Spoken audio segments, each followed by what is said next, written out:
Hi everyone, this is Manindra here and welcome to ESL point English. I hope आप सभी लोग बहुत अच्छे होंगे। आज हम लोग बात करने वाले हैं टेंस के सेकंड पार्ट के ऊपर। हमने इससे पहले जब हमने टेंस को देखा तो उस टाइम पे हमने टेंस पे जब काम किया तो उस टाइम पे हमने प्लूरल के ऊपर काम किया था। आज हम काम करने वाले हैं सिंगुलर के ऊपर। हम टेंस के कोई भी पार्ट को यहाँ पे नहीं छोड़ेंगे, हम सारे टेंसेस के पार्ट को यहाँ पे कवर करेंगे। देखते हैं, सबसे पहले अगर हम टेंस के बारे में बात करें तो जो पिछले क्लास के वीडियो में अगर हम बात करें, टेंस के जो फर्स्ट वाले वीडियो के बारे में बात करें तो उस टाइम पे हमने प्रेजेंट सिंपल में हमने जो है प्लूरल को कवर किया था और आज जो है हम यूज करने वाले हैं सिंगुलर को। अगर हम बात करें कोई भी पार्ट हमसे मिस नहीं होगा, सारे पार्ट्स जो है हम यहीं पे कवर करेंगे। अब अगर हम बात करें तो यहाँ पे हमने प्लूरल के ऊपर काम किया था। प्लूरल के ऊपर अगर हम बात करें तो हमने पिछले बार जिस स्ट्रक्चर का यूज किया था दैट इज सब्जेक्ट प्लस उसके बाद में वर्ब का फर्स्ट फॉर्म और उसके बाद में हमने ऑब्जेक्ट के ऊपर काम किया। आज जब हम बात करने वाले हैं तो वहाँ पर हम सब्जेक्ट का यूज़ करने वाले हैं, वर्ब के फर्स्ट फॉर्म का यूज़ करने वाले हैं, उसी के साथ में SES या फिर IES का यूज़ करेंगे और उसी के साथ में हम ऑब्जेक्ट का यूज़ कर देंगे। मतलब कि अगर हम बात करें तो आज हम सिंगुलर के बारे में बात करेंगे। तो सबसे पहले अगर हम बात करें तो कल जब हमने टेंस के बारे में पढ़ा, कल जब हमने टेंस को देखा तो उस टाइम पर बहुत ही सिंपल तरीके से हमने बताया कि यहाँ पर हमने लिया था प्लूरल सब्जेक्ट को लिया था और आज हम लेने वाले हैं सिंगुलर सब्जेक्ट को। तो अगर हम बात करें तो देखिए यहाँ पर जब हम देखते हैं तो देखिए वर्ब्स के अगर हम फॉर्म्स के बारे में बात करें तो अगर हम देखें वर्ब के अगर फर्स्ट फॉर्म के बारे में बात करते हैं तो इसको हम बोलते हैं प्रेजेंट। अगर हम बात करें इसको हम बोलते हैं प्रेजेंट। दूसरा हमारा हो जाता है पास्ट। पास्ट मतलब हो गया वर्ब का सेकेंड फॉर्म। अगर हम बात करें तीसरा तो तीसरा कुछ लोग बोलेंगे फ्यूचर होता है, तो प्रेजेंट पास्ट फ्यूचर नहीं होता, वर्ब के केस में चीज़ें अलग होती हैं। तो तीसरा अगर हम बात करें, तीसरा हो जाता है पास्ट पार्टिसिपल। तो पास्ट पार्टिसिपल के बारे में अगर हम बात करें तो यहाँ पे हम वर्ब के थर्ड फॉर्म के बारे में बात करते हैं। वर्ब के थर्ड फॉर्म को बोलते हैं पास्ट पार्टिसिपल। और इसके आगे अगर हम बात करें नेक्स्ट हमारा हो जाता है प्रेजेंट पार्टिसिपल। तो जब हम प्रेजेंट पार्टिसिपल के बारे में बात करते हैं तो उस टाइम पे हमें याद रखना होगा प्रेजेंट पार्टिसिपल मतलब वर्ब विद ING। कुछ लोग ये बोलते हैं कि वर्ब का फर्स्ट फॉर्म प्लस ING, वो भी वही बात ही कह रहे हैं क्योंकि वर्ब विद ING का मतलब ये हो गया कि वर्ब के साथ में अगर ING लगनी होगी तो फिर वो फर्स्ट फॉर्म के साथ में लगेगी, वो जो है सेकेंड फॉर्म या फिर थर्ड फॉर्म के साथ में नहीं लगेंगी। तो हमें ये बात समझनी है। तो हमने क्या करना है, अभी हम वर्ब के फर्स्ट फॉर्म से रिलेटेड चीज़ों के बारे में बात कर रहे हैं। कुछ लोग जो है वर्ब के फर्स्ट फॉर्म मतलब कि अगर हम बात करें कि यहाँ पे फर्स्ट फॉर्म है, यहाँ पे सेकंड और यहाँ पे थर्ड और यहाँ पे ING। अगर हम बात करें वर्ब के SES IES के बारे में बात करें तो यहाँ पे इसको लोग बोलते हैं वर्ब का फिफ्थ फॉर्म भी बोल देते हैं कि यहाँ पे जब SES IES लग जाए तो वर्ब का फिफ्थ फॉर्म ही होता है, लेकिन वो कहलाता क्या है, प्रेजेंट ही कहलाता है। तो यहाँ पे हमें उसको देखना होगा। देखिए सबसे पहले अगर हम बात करें तो आज हमने यहाँ पे वर्ब्स को देखा और वर्ब्स को देखने के बाद में कि वर्ब्स को मेनली अगर हम देखें तो चार तरीके के होते हैं। पांचवा जो है SES IES के साथ में जाता है। और इसके आगे अगर हम बात करें तो आज हम लोग बात करने वाले हैं बहुत ही इंपॉर्टेंट पार्ट के ऊपर। अगर हम बात करें, कई इंग्लिश स्पीकर्स हैं जो कि जब वो इंग्लिश में बात करते हैं तो उस टाइम पे वो यहाँ पे SES IES में गलती कर बैठते हैं। अगर हम बात करें तो यहाँ पे हम इसको फिर से देखने वाले हैं, बहुत बेसिक से लेंगे और उसके बाद में हम उसको कवर करने वाले हैं। तो सबसे पहले अगर हम बात करें तो आज हम बात करने वाले हैं सिंगुलर सब्जेक्ट्स के बारे में। मतलब कि जो यहाँ पे जो डूअर जो होगा वो क्या होगा, वो सिंगुलर होगा। डूअर कह लें या फिर हम सब्जेक्ट कह लें, तो डूअर हो या सब्जेक्ट हो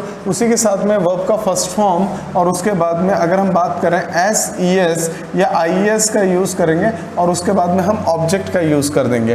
तो इस तरीके से अगर हम बात करें तो इसका बेसिक फॉर्मूला जो है ये हमारे सामने निकल कर आता है। बेसिक स्ट्रक्चर जो है हमारा इस तरीके से बनेगा। इसके आगे अगर हम बात करें तो यहाँ पे हमें एक बात यहाँ पे ध्यान रखनी है कि यहाँ पर जो है हम बात करने वाले हैं सिंगुलर सब्जेक्ट के बारे में। तो सिंगुलर सब्जेक्ट और उसके साथ में सिंगुलर वर्ब, क्योंकि कल जब हमने बात किया तब हमने इसको देखा कि भाई जब नाउन के साथ में S लगता है तो वो प्लूरल बन जाता है। अगर हम बात करें, अगर नाउन के बारे में जब हमने बात किया पिछले क्लास में तो वहां पे क्या हो गया, जब हमने पेन बोला तो पेन जो हुआ वो सिंगुलर था और उसके बाद में हमने पेन्स बोला तो प्लूरल हुआ। उसी तरीके से अगर हम बात करें, जैसे हमने बाइक बोला तो बाइक जो है वो सिंगुलर हुआ, और उसके बाद में हमने बोला बाइक्स तो फिर बाइक्स क्या हुआ, यहाँ पे ये प्लूरल हुआ। लेकिन जब हम वर्ब के बारे में बात करते हैं तो सिचुएशन जो है वो अपोजिट हो जाती है, कि अगर हम बात करें जैसे ये सिंगुलर हो गया और ये सिंगुलर हो गया, और यहाँ पे जब हम इसके बारे में बात कर रहे हैं तो ये प्लूरल हो गया, तो मतलब ये सिंगुलर है और ये प्लूरल है। लेकिन जब हम वर्ब के बारे में बात करते हैं तो यहाँ पे जब हम देखते हैं कि हमने जैसे प्ले बोला या फिर हमने रीड बोला, तो हमें ये बात ध्यान देना होगा कि जब यहाँ पर सिचुएशन बिल्कुल अलग होती है, मतलब कि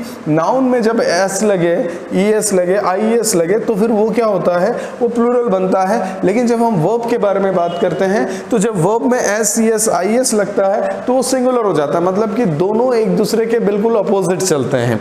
तो अगर हमने बोला प्ले, तो प्ले का अगर हम सिंगुलर के बारे में बात करेंगे तो हो जाएगा प्लेज, और अगर हम रीड के बारे में बात करें तो यहाँ पे हम रीड का सिंगुलर क्या हो जाएगा, रीड्स हो जाएगा। मतलब कि अभी तक जो एस लग रहा था नाउन में तो वो प्लूरल बन रहा था, लेकिन जब वर्ब में लग रहा है तो फिर ये क्या बनेगा, तब ये सिंगुलर बनेगा। और अगर हम बात करें यहाँ पर तो ये अपने आप में क्या हुआ, ये अपने आप में प्लूरल हुआ। तो यहाँ पे हमें ये बात देखनी होगी कि कल जब हमने प्लूरल सब्जेक्ट्स का यूज किया तो उसके साथ में हमने प्लूरल वर्ब का यूज किया। आज हम यूज करने वाले हैं सिंगुलर सब्जेक्ट्स का, तो सिंगुलर सब्जेक्ट्स के साथ में सिंगुलर वर्ब का यूज हमें करना होगा। और सिंगुलर बनाने के लिए हमें क्या करना होगा, एस, ईएस, आईएस का यूज करना होगा। जैसे कि अगर हम बात करें तो यहाँ पे हमें देखना होगा कि किसके साथ में एस, ईएस या आईएस का यूज़ करते हैं। तो सबसे पहले अगर हम एस की बात करें, ईएस की बात करें या फिर आईएस के बारे में बात करें, ये तीन पार्ट है जिसके अकॉर्डिंग, ये तीन चीज़ें हैं जिसके अकॉर्डिंग जो है हम इंग्लिश में किसी भी वर्ब को सिंगुलर बना सकते हैं और किसी नाउन को प्लूरल बना सकते हैं। अब अगर हम एस की बात करें, ईएस की बात करें या आईएस की बात करें तो हमने देखा कि आईएस का यूज़ हम तब करते हैं किसी भी नाउन को प्लूरल बनाने के लिए और किसी भी वर्ब को सिंगुलर बनाने के लिए, जब कोई वर्ड लिखा हुआ हो और अगर हम बात करें कोई उसका जो लास्ट वाला अल्फ़ाबेट है वो Y हो और Y से पहले का जो वर्ड है वो क्या हो, वो कंसोनेंट हो, तो हम यहाँ पे किसका यूज़ करेंगे, हम वहाँ पर इस Y को हटाकर वहाँ पर IES का यूज़ करते हैं। ऐसा नहीं करेंगे कि Y भी रहे और IES भी रहे, ऐसा नहीं होगा, हम इसको पूरी तरीके से रिमूव कर देते हैं। तो यहाँ पर अगर देखिए, अगर कंसोनेंट रहा तो फिर हम क्या करेंगे, Y को का यूज़ नहीं करेंगे, और अगर वाउल रहा तो हम वहाँ पर वाउल रहा तो फिर हम क्या करेंगे, इसके पहले Y से पहले तो हम Y को रहने देंगे और उसी के साथ में S का यूज़ करेंगे। देखते हैं किस तरीके से, जैसे हमने एक वर्ड लिया, जैसे हमने बोला क्राई, तो क्राई अगर हमने लिया तो हमने देखा कि Y से पहले जो अल्फ़ाबेट है वो क्या है, कंसोनेंट है। तो अगर कंसोनेंट है तो फिर इसको सिंगुलर बनाने के लिए क्या करना होगा, हम करेंगे क्राइज का यूज़ करेंगे। ठीक है, तो इस तरीके के वर्ड्स हैं। जैसे आप अगर फ्राई की बात करें, ट्राई की बात करें, तो ये जो वर्ड्स हैं, इस तरीके के और भी वर्ब्स हैं। तो वहाँ पर हमें क्या करना होगा, हम वहाँ पे देखेंगे कि अगर उसके पहले Y से पहले अगर कंसोनेंट है तो फिर हम Y को पूरी तरीके से रिमूव कर देंगे और वहाँ पर किसका यूज़ करेंगे, IES का यूज़ करेंगे। अगर हम देखें, और इसी तरीके से अगर हमने अभी देखा था एक, जैसे हमने प्ले बोला तो हमने इसको क्या लिखा, प्लेज ही लिख दिया। क्यों लिखा, क्योंकि Y से पहले क्या है, तब बोलेंगे वाउल है, तो वाउल रहेगा तो फिर हम क्या करेंगे, Y को नहीं हटाएंगे, हम Y को रहने देंगे और Y के बाद में हम किसका यूज़ करेंगे, S का यूज़ कर देंगे। तो ये एक बेसिक तरीके की चीज़ होगी जिसको हम इस तरीके से करते हैं। आई होप आपको जो प्रॉब्लम्स थी कि Y को कब हटाना है, कब नहीं हटाना है, अगर Y को हटा रहे हैं तो किसका यूज़ करना है, ठीक है। और अगर हम बात करें तो वर्ब में जब IES लगता है तो वो क्या बनता है, प्लूरल नहीं बनेगा, वो सिंगुलर बनेगा। ये बात हमें ध्यान देनी होगी। तो बस सिर्फ हमें इतना ध्यान देना है, क्या Y से पहले सिंगुलर है या फिर Y से पहले कंसोनेंट है। कंसोनेंट है तो फिर हम Y को क्या बोलेंगे, बाय बाय बोलेंगे। और अगर Y से पहले अगर वाउल है तो फिर घबराने की बिल्कुल ज़रूरत नहीं है, चीज़ों को एज इट इज़ लेके चलेंगे और सिर्फ ओनली S का यूज़ करेंगे। अब अगर हम बात करें नेक्स्ट ES के बारे में बात करें, ES का अगर हमें यूज़ करना है तो हमें देखना पड़ेगा कि क्या वहाँ पर लास्ट में जो वर्ब है क्या उसमें S है या फिर क्या उसमें S है, क्या उसमें अगर अपन बात करें H X है, मतलब H S, और अगर हम बात करें तो क्या उसके लास्ट में O है, क्या उसके लास्ट में अगर हम बात करें X है, क्या उसके लास्ट में Z है। तो मैं यहाँ पे दोनों परिप्रेक्ष्य में बोल रहा हूँ, दोनों सेंस में बोल रहा हूँ कि यहाँ पर जो लास्ट का जो अल्फ़ाबेट है क्या इनमें से कोई है, अगर इनमें से है तो इसके पहले हमें वाउल कॉन्सोनेंट के ऊपर फोकस नहीं करना है, हम डायरेक्टली क्या करेंगे ES का यूज़ कर देंगे इसके बाद में, क्योंकि हम यहाँ पर इस चीज़ को हटाना नहीं है यहाँ पे इनको। तो जैसे मैंने अगर आपसे बोला गो बोला तो आपने देखा होगा कि गो के साथ में हम S का यूज़ नहीं करते, हम क्या करते हैं गो के साथ में हम ES का यूज़ करते हैं। तो ये यहाँ पर क्या बन जाता है, गोज हो जाता है। आप अगर देखेंगे ये यहाँ पे सेम रूल नाउन के साथ में भी इम्प्लीमेंट होता है कि जब आप नाउन के साथ में SES लगाते हैं तो उस टाइम पे वो प्लूरल बनता है। तो अगर हम नाउन, एक नाउन की बात करें, जैसे हमने बॉक्स बोला तो आप देखेंगे उसके लास्ट में फिर हमें क्या लगाना होगा, ES लगाना होगा। तो इस तरीके से हम उसे सिंगुलर या प्लूरल बनाते हैं। लेकिन अभी हम वर्ब के बारे में बात कर रहे हैं, तो जब ये सब अल्फाबेट लास्ट में आएगा तो हम किसका यूज करेंगे, तो हम यूज करेंगे ES का यूज करेंगे, ठीक है। और बाकी बची हुई चीजों के लिए हम यूज करेंगे S का यूज करेंगे। बाकी जो भी चीज हैं उनके लिए हम S का यूज करेंगे। चाहे आप कोई भी वर्ड ले लें, जैसे आपने लुक बोला तो लुक के लिए हमने क्या यूज किया, तो हमने बोला लुक्स, ठीक है। आपने कुक बोला तो हमने कुक के लिए किसका यूज किया, हमने बोला कुक्स। इस तरीके से हम इसको लेकर चलते हैं। तो हमें ये बात क्लियर हो गई है कि हमें जो है वर्ब के फर्स्ट फॉर्म के साथ में किसका यूज करना है, SES IES का यूज करना है। लेकिन SES IES जो है, आई होप आपको सारी चीजें क्लियर हो गई हैं। इसके आगे की बात करते हैं। अब हम डायरेक्ट सेंटेंस की तरफ आगे बढ़ते हैं। तो इसके आगे अगर हम बात करें तो अब हम बात करने वाले हैं सेंटेंसेस के ऊपर कि इसको हम किस तरीके से लेके चलते हैं। तो अगर हम बात करें तो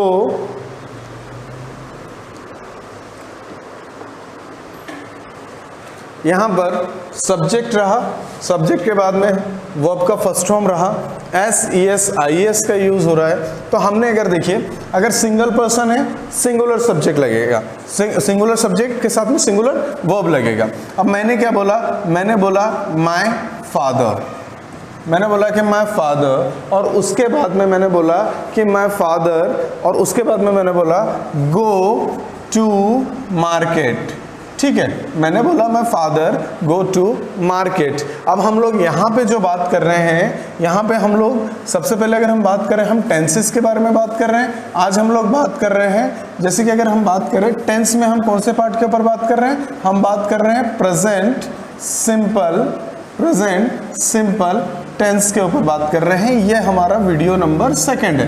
तो यहाँ पे हम थोड़ा स्लो चलेंगे, चीज़ें जो है बिल्कुल रूट लेवल पे ख़त्म हो जानी चाहिए।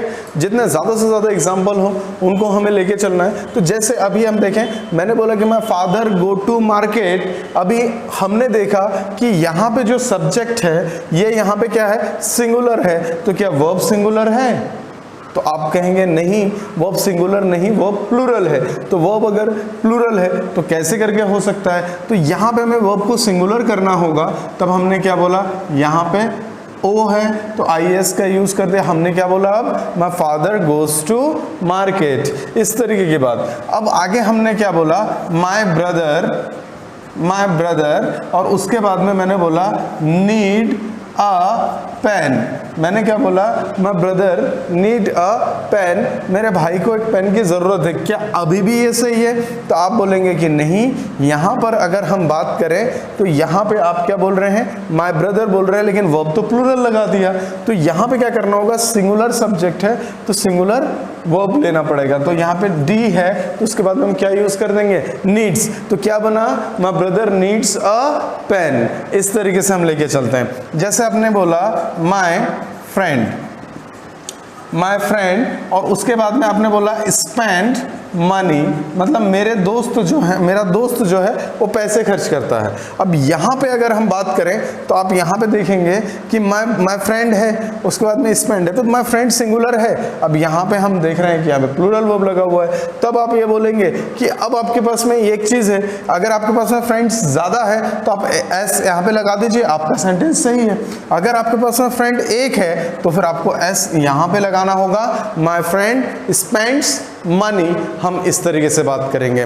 तो जो चीजें हैं उनको हम बिल्कुल एज इट इज देख के लेके चल रहे हैं। जैसे आपने किस तरीके से बोला, आपने बोला कि ही, और उसके बाद में आपने बोला ही टीच, और उसके बाद में मैथ्स। हमने क्या बोला, ही टीच मैथ्स, मतलब कि क्या वो हम मैथ्स पढ़ाता है, अभी भी सही है नहीं, ही टीचेज। अब यहाँ पे एच लगा हुआ है तो हमने किसका यूज किया, ES का यूज किया, तो क्या बना, ही टीचेज मैथ्स, मतलब कि वो जो है वो मैथ्स सिखाते हैं। इस तरीके से हमने किस तरीके से बोला, शी, और उसके बाद में कुक, नो कुक्स फूड, मतलब कि वह खाना बनाती है, पकाती है। ठीक है, इस तरीके की बातें होंगी। तो जो चीज़ें हैं उनको हमें एज इट इज समझना होगा कि भाई अगर हमने यहाँ पे यूज़ किया ही गो टू मार्केट, ये सेंटेंस गलत होगा।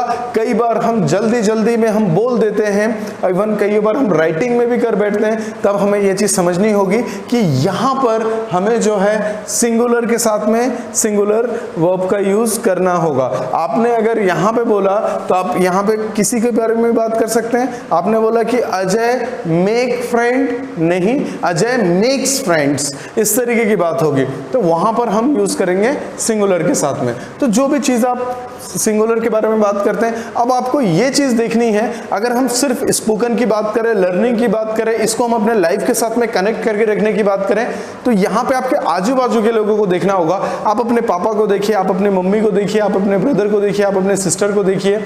तो जब आप एक एक पर्सन को देखते हैं और जब उनको डिस्क्राइब करते हैं, तब आपके सामने यही चीज बचती है। आपने अगर अपने पापा को देखा तो आपने बोला कि माय फादर अर्न्स मनी। उसके बाद में आपने अपनी मम्मी को देखा तो आपने बोला कि माय मदर मैनेजेस होम, घर, मम्मी जो है घर मैनेज करती है। या फिर माय मदर डज जॉब, मेरी मम्मी जो है नौकरी करती है। माय फादर डज बिजनेस, मेरे पापा जो है बिजनेस करते हैं। इस तरीके की बातें होंगी। तो आप जो भी काम करते हैं, जिन भी लोगों को देख रहे हैं, जो भी काम कर रहे हैं, आपने बोला कि my sister dances, my brother sings songs, इस तरीके की बात है। आपने बोला माय फ्रेंड ऑपरेट्स मोबाइल्स। तो यहाँ पे हम सिंगल पर्सन को देखेंगे और उसी के लाइफ के बारे में हम बात करते जाएंगे। अगर हमने बोला, हमने किसी एक पर्सन के बारे में बात की, मतलब कि हम जिस पर्सन के बारे में बात कर रहे हैं वो सिंगल है, तो यहाँ पे हम देखेंगे, जैसे हमने बोला कि Amitabh acts in movies, Amitabh जो है मूवीज में एक्टिंग करते हैं। इस तरीके की बात हो जाती है। आपने किस तरीके से बोला, आपने बोला कि विराट कोहली प्लेज क्रिकेट, मतलब विराट कोहली जो है वो क्रिकेट खेलता है। हमने यहाँ पे क्या बोला, यहाँ पे हमने सिंगल पर्सन लिया, इसलिए हमने सिंगुलर वर्ब का भी यूज किया। यहाँ पे हमें ध्यान इस बात को देना है, क्योंकि हम अक्सर जब भी किसी से कम्युनिकेट करते हैं उस टाइम पे हम ये चीज़ देखते हैं, अधिकतर हम सिंगल पर्सन के बारे में बात कर रहे होते हैं, तो उस टाइम पे ये चीज़ हमारे लिए सबसे ज़्यादा इंपॉर्टेंट होती है और यहाँ पर ही हम सबसे ज़्यादा मिस्टेक करते हैं। अगर हमने बोला माई सिस्टर, आप देखेंगे, आप अपने आजू बाजू के लोगों को देखिए, उनमें उनको ऑब्जर्व कीजिए कि वो लोग क्या कर रहे हैं, किस तरीके से उनकी लाइफ स्टाइल चलती है, तो अब आप वहाँ पर देखेंगे कि वहाँ पे सिंगल पर्सन है तो हम सिंगुलर वर्ब का भी यूज करेंगे। बहुत ही सिंपल तरीके की चीजें हैं। आपने अगर बोला माय मदर क्लीन्स होम, मतलब मम्मी घर साफ करती है। My mother decorates home, mummy घर सजाती है। आपने बोला कि माय फ्रेंड कम्स हियर, मेरा दोस्त यहाँ पर आता है। मतलब आप जब इसको देखते हैं तो आप पर्टिकुलर एक एक पर्सन के ऊपर जब आप फोकस करेंगे तब आप वहाँ पर देखेंगे कि यहाँ पर जो है इसका यूज जो है वो बहुत ज़्यादा हो जाता है और इसी मायने में हमें इसका यूज़ बार बार करते रहना है, क्योंकि हम जब भी बात करते हैं सिंगल पर्सन की अधिकतर बातें करते हैं। ऐसा नहीं है कि प्लूरल के बारे में बात नहीं करते, लेकिन गलतियां होने की चांसेस यहाँ पे हमारी बढ़ जाती हैं। तो इसके ऊपर जो है सिर्फ हमने यहाँ पे कुछ सेंटेंसेस बना लिए और उसके बाद में हम उसको भूल गए, इस तरीके से नहीं चलेगा। आपको यहाँ पर अपने आजू बाजू के लोग, एटलीस्ट अपने आजू बाजू के लोगों को देखें, इवन उसके अलावा जो लोग आपके नॉलेज में हैं उनको देखें और उनकी लाइफ स्टाइल को देखने के बाद में उनके बारे में बातें करें, तब आपको समझ में आएगा कि यहाँ पर एस जो है वो लगाना है, और जब कंटिन्यूस लगता जाएगा तब यहाँ पे गलती के चांसेस बिल्कुल नहीं होंगे, आप पूरी तरीके से इसका यूज कर सकते हैं। तो आप जब अगर हम बात करें तो यहाँ पे हम बिल्कुल सिंपल तरीके से बात करेंगे चीज़ों के, पर्सन के बारे में, एक सिंगल पर्सन कौन कौन से काम करता है, बस एस, ई एस और आई एस का यूज करना होगा और सेंटेंस जो है वो बिल्कुल प्रिपेयर हो जाएगा। तो सबसे पहले अगर हम बात करें, आप देखते हैं अलग अलग सिचुएशन में अलग अलग पर्सन कुछ काम कर रहा है। आपने देखा कि जैसे अगर हमने बोला कि अगर हमने अपनी सिस्टर को देखा तो हमने बोला कि वो लेट उठती है, तो she gets up late in the morning. हमने किस तरीके से बोला, मैंने बोला कि मेरा भाई कंप्यूटर चलाता है, माई ब्रदर ऑपरेट्स कंप्यूटर। अब यहाँ पे क्या मुझे हिंदी सोचने की ज़रूरत है? नहीं, मुझे हिंदी में नहीं सोचना है। मैंने डायरेक्टली क्या किया, मैंने उनकी लाइफ स्टाइल को देखा और डायरेक्टली वहाँ पे इंग्लिश को मैंने वहाँ पे इम्प्लीमेंट कर दिया, and directly my sentence will be correct, right. तो इस तरीके की बात होगी तो हम वहाँ पे सीधे इनका यूज़ करेंगे। तो सबसे पहले अगर हम बात करें तो इसके ऊपर हमें काम करना है, मेहनत करनी है, ताकि चीज़ें जो है बिल्कुल परमानेंट सेट हो जाए। सबसे ज़्यादा गलतियाँ यहाँ पे होने के चांसेस होते हैं। सबसे पहले अगर हम बात करें, हमारा फर्स्ट सेंटेंस क्या है, पढ़ते लिखना, पढ़ना लिखना, और अगर हम बात करें बोलना, उतना ही इंपॉर्टेंट है। मतलब पढ़ना लिखना, और लोग बोलने की बात करें, एक लैंग्वेज के लेवल की बात करें तो लिखना बोलना उससे पहले, लिखना और पढ़ना उससे पहले जो है बोलना बहुत ज़्यादा इंपॉर्टेंट है। अगर आपको बोलना आता है तो फिर आप चीज़ों को बहुत इजीली कनेक्ट कर सकते हैं। तो अगर हम बात करें, my father goes to market, तो मैंने अगर आपसे पूछा my father goes to market, very good, इस तरीके से बोलते हुए जाना है। My brother needs, very good, my friend spends money, very good, he teaches maths and she cooks food, very good। इसी तरीके से हमें चीज़ों को लेके चलना है। आप अपने आजू बाजू के लोगों को देखिए कि कौन क्या कर रहा है, बस सिर्फ डायरेक्टली इसके ऊपर हमें काम करते हुए जाना है। It is very very simple. इसके आगे की बात करें तो अब हम लोग बात करने वाले हैं जो लोग काम नहीं करते हैं। मतलब कि अगर हम जो काम के बारे में बात करें, वहाँ पर वो काम वो पर्सन नहीं करता है, वो उसके लाइफ का पार्ट नहीं है, तो हम उसको किस तरीके से देखते हैं। देखिए, अगर हम बात करें यहाँ पर, तो यहाँ पर हमें देखना होगा कि हम इसको किस तरीके से लेके चलते हैं। अगर मैंने बोला कि my father goes to market, मतलब मेरे पापा मार्केट जाते हैं, लेकिन अगर मैंने बोला कि नहीं, मेरे पापा मार्केट नहीं जाते हैं, ठीक है, मेरे पापा के लाइफ का वो पार्ट नहीं है उस काम को करना, तो फिर मैं किस तरीके से बोलूंगा, मैं बोलूंगा माय फादर, और उसके बाद में मैंने क्या बोला, do, my father do not, नहीं, इस बार ES यहाँ पे लगा हुआ है। और इत्तेफाक की बात यह है कि यहाँ पे भी S और यहाँ पे भी S है, सॉरी यहाँ पे भी वो है और यहाँ पे भी वो है, तो इस S को ES को इधर जब भी कन्वर्ट करके लगाएंगे तो यहाँ पर क्या हो जाएगा, इस O के बाद में जब भी कभी SES IES लगाना हो तो सिर्फ एक ही फॉर्म पे आके लग सकता है, दैट इज ES। तो हम यहाँ पे क्या कर देंगे, डज नॉट। कई बार क्या होता है, कई जगह पर डायरेक्ट बता दिया जाता है कि हाँ भाई सिंगुलर काउंटेबल नाउन के साथ में सिंगुलर वर्ब का यूज करेंगे, तो फिर हमें क्या करना है, हमें वहाँ पे डज नॉट का यूज करना है। लेकिन जब हम बात करें कि ये डज आया कहाँ से, तब उस टाइम पे जो है बोलते हैं कि नहीं ये तो रूल में है, और अगर हम बात करें स्ट्रक्चर में ऐसे दिया हुआ है तो हम उसको उसी तरीके से करें, लेकिन ऐसा नहीं है। ये S उठ के यहाँ पर आया। अब यहाँ पे अगर कोई दूसरा वर्ड भी होता और उसमें S लगा होता या IS लगा होता तो भी कोई बात नहीं, वो उठ के यहाँ पर आ गया। अब जब ये ES उठ के यहाँ पर आ गया तो बचा क्या, गो टू मार्केट। तो यहाँ पे हमें ध्यान देना है कि हमें यहाँ पे गलती नहीं करनी है कि यहाँ पर हम ये बात करें कि भाई ये जो यहाँ पर जो है ES आने के बाद में भी कई बार जो है ये जैसे गोज लिखा हुआ तो वो गोज का यूज यहाँ पे भी कर देते हैं। So that will be wrong, we should not use that type of method और that type of things. Why, because it is the correct way. आपको इसी तरीके से चलना है। अगर आप इस तरीके से चलेंगे तो गलतियां नहीं होंगी। और अगर हम बात करें सीधे डज नॉट का यूज करना है, और अगर चीज अगर दिमाग से अगर चली गई तो फिर आप उसको लिख देंगे, सेंटेंस हमारा क्या हो जाएगा, that sentence will be wrong. अगर हमने बोला, जैसे मैंने बोला माय सिस्टर, मैंने बोला माय सिस्टर, और उसके बाद में मैंने बोला ऑपरेट्स, माय सिस्टर ऑपरेट्स क्या, मोबाइल्स। मेरी सिस्टर जो है वो मोबाइल्स चलाती हैं, ठीक है। अगर हम बात करें तो यहाँ पे अगर मैंने बोला कि माय सिस्टर ऑपरेट्स मोबाइल्स, तो मैंने किस तरीके से बोला, माय सिस्टर माई सिस्टर, और उसके बाद में डू लगा, ये एस उठ के इधर आया। इस बार ईएस के बारे में ना सोचे, क्योंकि ऑपरेट जो है वो अपने आप में बेस फॉर्म है वर्ब का। तो अगर हम बात करें ये एस उठ के इधर आएगा, तो इसके बाद में तो कोई भी अगर एस को भी लाना है, ईएस को भी लाना है, आईएएस को भी लाना है, तो भी वहां पर क्या लगेगा, ईएस ही लगेगा। तो डज नॉट या डजंट कह लें, और उसके बाद में हम बोलेंगे ऑपरेट, और फिर उसके बाद में हो जाएगा मोबाइल्स। ठीक है, मेरी सिस्टर जो है मोबाइल्स नहीं चलाती हैं, इस तरीके की बातें हो जाती हैं। तो जो जो काम नहीं करता है उसके लिए हम सीधे डज नॉट का यूज करेंगे। हमने किस तरीके से बोला, my father doesn't talk with them, मेरे पापा उनसे बात नहीं करते हैं। My mother doesn't waste time, mummy time waste नहीं करती है। आपने किस तरीके से बोला, ही डजंट रीड बुक्स, वो किताबें नहीं पढ़ता है। आप बोलोगे Virat Kohli doesn't make movies, वो मूवीज नहीं बनाता है। आपने बोला कि Sachin Tendulkar doesn't act in movies, वो जो है मूवीज में एक्ट नहीं करते हैं। इस तरीके की बात हो जाएंगी। आपने क्या बोला, माय फादर डजंट अब्यूज, पापा गाली नहीं बकते हैं। My mother doesn't fight, mummy लड़ाई नहीं करती है। इस तरीके की बातें होंगी। तो यहाँ पर जो है हम नॉर्मल तरीके से किसी की भी आदत के बारे में बात करें, किसी की हैबिट के बारे में बात करें, अगर हम उसके जनरल लाइफ के बारे में बात कर रहे हैं, मतलब हम यहाँ पे किसके बारे में बात कर रहे हैं, हम यहाँ पे जनरल लाइफ के बारे में बात कर रहे हैं, जनरल लाइफ के बारे में बात कर रहे हैं। तो जनरल लाइफ जो है, जब हम जनरल लाइफ के बारे में बात करेंगे तो चीज़ें जो है वो बिल्कुल बहुत ही सिंपल होनी चाहिए हमारी। तो अगर कोई काम कर रहा है तो तो फिर आप वहाँ पे पॉजिटिव सेंटेंसेस में अगर आप डज लगा रहे हैं तो सेंटेंस जो है आपका अलग तरीके से होगा।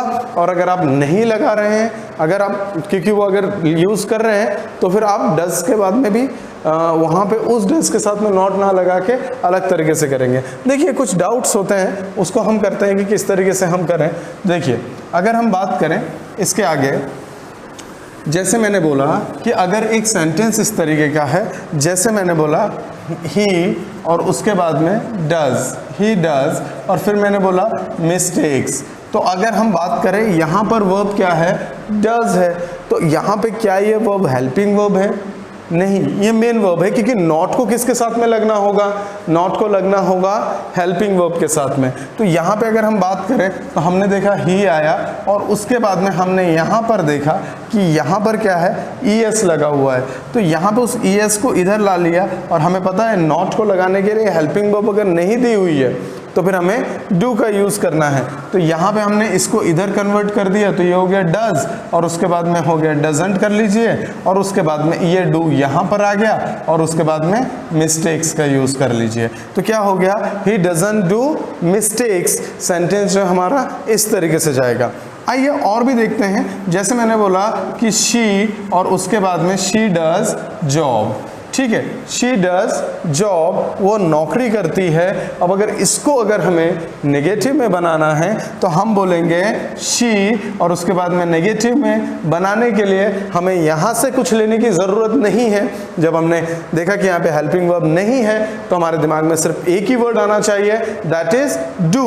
तो हमने यहाँ पे देखा डू, और उसके बाद में हमने यहाँ पे ईएस को यहाँ पे लिया और यहाँ पे डज कर दिया, और उसके बाद में नॉट कर दिया। अब ये डू फ्री हो गया, तो हमने यहाँ पे डू का, इस डू के साथ में जॉब का यूज किया। अब सेंटेंस क्या बना, she does not do job. इस तरीके से हम इसका यूज करते हैं। तो ये इस तरीके से अगर हम बात करें, चीजें जो है वो हमारे लिए बहुत सिंपल हो जाती हैं। तो हमें यहाँ पे कंफ्यूज नहीं होना है कि सर क्या सिर्फ डू या डज का यूज हेल्पिंग वर्ब में यूज होता है? नहीं, डू और डज का यूज जो है हम मेन वर्ब की तरह भी कर सकते हैं। बस कंडीशन यह होगी कि जब ये मेन वर्ब का रोल प्ले करेगा उस टाइम पे नॉट का यूज हम इसके साथ में नहीं कर सकते हैं सॉरी। और अगर नॉट का यूज हो रहा है इसका मतलब वो क्या है, हेल्पिंग वर्ब है। It is very simple. तो हमने किस तरीके से बोला, शी डजंट डू मिस्टेक्स, इस तरीके की बात करेंगे, ठीक है। तो इसको लेके हम इस तरीके की चीज़ें होती हैं जिसमें हमने देखा कि सिंगुलर को किस तरीके से करते हैं। तो अगर हम बात करें, अगर कोई पर्सन अगर कोई काम करता है, सिंगल पर्सन करता है, तो आप उसको किस तरीके से बोलेंगे? आपने बोला कि ही प्लेज क्रिकेट, हमने किस तरीके से बोला, शी ऑपरेट्स कंप्यूटर्स, हमने बोला कि my father goes to office, मैंने बोला कि माई मदर कुक्स फूड, हमने क्या बोला, my friend gets up late, हमने किस तरीके से बोला, ही रन्स फास्ट, इस तरीके से हमने बात की। अगर वो नहीं करता है तो हमने बोला कि शी डजंट ट्राई, हमने बोला कि ही डजंट डिस्कस, हमने बोला कि my friend doesn't waste time, मैंने बोला कि माय अंकल डजंट कम, और मैंने बोला कि माय फादर डजंट चेक। इस तरीके की बातें होंगी। तो जिसके बारे में जो भी आप सोचते हैं, जो भी देखते हैं, जो भी ऑब्जर्व करते हैं, वो सारी चीज़ों को आप डायरेक्टली बताएंगे इस पर्टिकुलर स्ट्रक्चर के साथ में, जो कि हमारे लिए बहुत ही सिंपल होने वाला है, जो कि बहुत ज़्यादा सिंपल है। आप इसके साथ में अपने सेंटेंसेस को लेके चल सकते हैं और सेंटेंसेस को लेने के बाद में आप इसके ऊपर काम कर सकते हैं। अब अगर देखिए, अगर हम यहाँ पर अगर थोड़ा सा हम इस पर्टिकुलर पार्ट के बारे में बात करें तो यहाँ पे हमें देखना होगा कि हमने अभी क्या किया, हमने जब नेगेटिव बनाया तो उस टाइम पे हमने डज नॉट का यूज करके हमने डायरेक्टली इसका यूज कर दिया। और अगर हम पर्टिकुलर सिर्फ ओनली स्ट्रक्चर की बात करें तो बिना ही स्ट्रक्चर के भी हम उसको इजीली बना सकते हैं कि हमने कोई चीज सेट नहीं की कि नहीं यहाँ पे डज नॉट ही आएगा, डू नॉट ही आएगा। आप उसको उसके मैकेनिज्म को समझिए कि वो मैकेनिज्म, उसका मैकेनिज्म किस तरीके से किया गया है कि उसको किस तरीके से हम प्रॉपर तरीके से सॉल्व कर सकते हैं। ठीक है, तो इसको हम देखते हैं। अब नेगेटिव पार्ट हो गया। अगर हम बात करें इसके आगे तो इसके आगे के बारे में बात करें तो अगर देखें तो इसका अगर हमें नेगेटिव बनाना है तो नेगेटिव को हम किस तरीके से बनाते हैं। देखिए, नेगेटिव बनाना हमने देख लिया, तो हमने यहाँ पे क्या कर लिया था, हमने यहाँ पे डूअर, मतलब कि अगर हम बात करें यहाँ पे हमने सब्जेक्ट का यूज़ किया था और सब्जेक्ट के बाद में हमने क्या किया था, डजंट का यूज़ किया था। डजंट के बाद में वर्ब के फर्स्ट फॉर्म का यूज़ करके हमने ऑब्जेक्ट का यूज़ कर दिया था। हालांकि मैंने आपको ये भी समझाया कि स्ट्रक्चर बना कैसे है। कई जगह इस तरीके की चीज़ें हैं कि जहाँ पे मैं थोड़ा सा स्ट्रक्चर से बाहर निकल कर अगर हम स्टार्टिंग में देखें कुछ चीज़ों को तो चीज़ें हमारे लिए क्या होंगी, चीज़ें हमारे लिए आसान होंगी। अच्छा, अगर हम बात करें कि अगर इसी को अगर हमें इंट्रोगेटिव या इंट्रोगेटिव नेगेटिव बनाना है, ये मैं आपको बता रहा हूँ हर टेंसेस के बारे में कि जब हमें इंट्रोगेटिव या इंट्रोगेटिव नेगेटिव बनाना है तो अगर हम इंट्रोगेटिव प्लस नेगेटिव की बात करें तब सबसे पहले हम क्या करेंगे, इस हेल्पिंग वर्ब को उठा के सामने ला लेते हैं। तो अगर हम हेल्पिंग वर्ब को उठा के सामने ला लेते हैं तो हम देखते हैं कि किस तरीके से होता है। तो हमने देखा यहाँ पे डज सामने आ गया और उसके बाद में सब्जेक्ट हो गया और सब्जेक्ट के बाद में फिर उसके बाद में अगर हम बात करें तो अब जो है डज यहाँ पर आ गया और अब क्या बचा, तो आप बोलेंगे कि यहाँ पे नॉट बचा और उसके बाद में वर्ब का फर्स्ट फॉर्म है और ऑब्जेक्ट है और आपने यहाँ पे इंट्रोगेटिव बोला है इसलिए हम यहाँ पे इंट्रोगेटिव का क्वेश्चन मार्क लगा देंगे। तो ये इंट्रोगेटिव नेगेटिव बन गया। तो अगर हम बात करें, ज़्यादा कॉम्प्लिकेटेड करने की ज़रूरत नहीं है कि पहले हम नेगेटिव बनाए फिर इंट्रोगेटिव बनाए फिर इंट्रोगेटिव नेगेटिव बनाए, ऐसा कोई रूल नहीं है कि इंट्रोगेटिव नेगेटिव से पहले मीन्स इंट्रोगेटिव ही आएगा। आप इसके बाद में भी बना सकते हैं। और अगर आप सिर्फ ओनली इंट्रोगेटिव की बात करते हैं तो अब आप क्या कर दें, अब आप नॉट को हटा दीजिए। तो आपने डज लिखा और उसके बाद में हमने लिखा यहाँ पे सब्जेक्ट और सब्जेक्ट के बाद में वर्ब के फर्स्ट फॉर्म का यूज कर दिया। फर्स्ट फॉर्म के बाद में ऑब्जेक्ट लगाकर हमने क्या कर दिया, हमने क्वेश्चन मार्क लगा दिया। तो इस तरीके से हमारी चीज़ें जो जाती हैं वो इंट्रोगेटिव प्लस नेगेटिव में इस तरीके से जाएंगी और इंट्रोगेटिव में इस तरीके से जाएंगी। तो हमें ये कोशिश करनी है कि हम चीज़ों को कितने ईजी और आसान तरीके से हम चीज़ों को कर सकें। सिर्फ ओनली स्ट्रक्चर को रट लेने से कुछ नहीं होगा, वो चीजें किस तरीके से आ रही हैं उनके बारे में हमें सोचना होगा। देखिए, अब यहां पर अगर हम बात करें तो यहां पर हमने इन सारी चीजों को प्रॉपरली देखा है। अगर हम यहां पे कोई भी एक सेंटेंस लेते हैं, देखिए ये SES IES का यूज यहां पे वर्ब के साथ में नहीं हो रहा है क्योंकि एक बार डज आ गया तो वो डज के साथ में वो क्या बन के लग गया, ES बन के लग गया। अब उसका कोई काम नहीं है, अब वहां पर नहीं लग पाएगा। अब जब वही डज यहां पर आके लग रहा है मतलब यहां पे भी SES IES का यूज नहीं हो पाएगा और यहां पे भी वही ES लगा हुआ है तो यहां पे भी यूज नहीं हो पाएगा। इसका मतलब जो निकल कर आता है कि प्रेजेंट सिंपल टेंस में जब हम प्रेजेंट सिंपल टेंस में जब हम सिंगुलर सब्जेक्ट्स के बारे में बात करते हैं तो उस टाइम पे हमें एक बात ध्यान रखनी होगी कि उस टाइम पे सिर्फ ओनली पॉजिटिव में ही SES IES का यूज करना है। नेगेटिव इंट्रोगेटिव में उसके बारे में बिल्कुल भी नहीं सोचना है। ये चीज़ें हमारे लिए जो है बहुत इंपॉर्टेंट है और चीज़ें जो है हमें पूरी तरीके से समझ में आनी चाहिए। तो ये सारी चीज़ें जो है बहुत सिंपल तरीके से होती हैं। और अगर हम बात करें तो चीज़ें जो है मैं अगर आपसे बात करूं तो इसको हम थोड़ा सा एक और स्टेप बढ़ा के हम लोग देखते हैं कि इसको किस तरीके से किया जा सकता है प्रैक्टिकल तरीके से। जैसे अगर मैंने बोला कि मैंने अगर एक सेंटेंस बोला, मैंने बोला ही नोज और फिर मैंने बोला इंग्लिश, मतलब क्या हुआ, वो है इंग्लिश जानता है। अब अगर इसके बारे में बात करें तो यहाँ पे नो का मतलब क्या हो गया, नो का मतलब नॉलेज है। तो यहाँ पे हमें ये बात समझना है, नो जो है वो नॉलेज का शॉर्ट फॉर्म है, मतलब उसको इंग्लिश का नॉलेज है। तो हम वहाँ पर जो है नॉलेज को जब शॉर्ट फॉर्म में बोलते हैं तो वो नो में बदल जाता है। तो यहाँ पे नो का मतलब ये हमेशा नहीं होगा कि जानना, क्योंकि नो का मतलब जानना होता है, पता है, आता है, इस तरीके के वर्डों का यूज़ किया जाता है। अब हमें हिंदी के ऊपर ज़्यादा बात नहीं करनी है, हम नॉर्मली डायरेक्टली चलेंगे। तो हमने क्या बोला, ही नोज इंग्लिश, तो यहाँ पे वो है इंग्लिश जानता है। उसके बाद में हमने क्या बोला, ही, और उसके बाद में हमने डू लगाना था क्योंकि हमें निगेटिव बनाना है। तो हमने यहाँ पे देखा एस है, तो उसको हमने यहाँ पे डज कर दिया और उसके बाद में नॉट लगा दिया और उसके बाद में हमने यूज़ किया नो का और उसके बाद में हमने यूज़ किया किसका, इंग्लिश का यूज कर लिया। तो अब हमारा सेंटेंस क्या बना, ही डजंट नो इंग्लिश। अब यही सेंटेंस है, इसको अगर मैं इंट्रोगेटिव नेगेटिव में बनाना चाहूं कि क्या वह इंग्लिश नहीं जानता है, ठीक है, क्या उसे इंग्लिश का नॉलेज नहीं है, तो मैं किस तरीके से बोलूंगा, मैं बोलूंगा डज और ये डज उठ के सामने आ गया यहाँ पर, और डज जब सामने आया उसके बाद में ये फिर यहाँ से इधर की ओर आ गया, तो मैंने बोला कि डज ही, और उसके बाद में नॉट, और उसके बाद में नो, और उसके बाद में मैंने बोला इंग्लिश। अब इस बार क्या हुआ, क्वेश्चन मार्क, क्योंकि ये अब बन गया इंट्रोगेटिव प्लस नेगेटिव। अगर हम बात करें, ये हमारा सेंटेंस है नेगेटिव, ये हमारा सेंटेंस है पॉजिटिव। तो negative sentence, positive sentence, interrogative negative sentence, हम देख रहे हैं कि कितना इजी तरीके से बनता जा रहा है। अगर हम बात करें इसके आगे, तो अगर आप सिर्फ ओनली बोलेंगे कि इंट्रोगेटिव, तो इंट्रोगेटिव बनाना बहुत सिंपल है। अब हम क्या करेंगे, डज का यूज कर देंगे और उसके बाद में ही लिख दिया। नेगेटिव का यूज तो नहीं करना है, ऐसा कुछ बोला नहीं है, तो हम नेगेटिव का यूज नहीं करेंगे। और उसके बाद में हमने क्या किया है, नो का यूज करके हमने इंग्लिश का यूज कर दिया।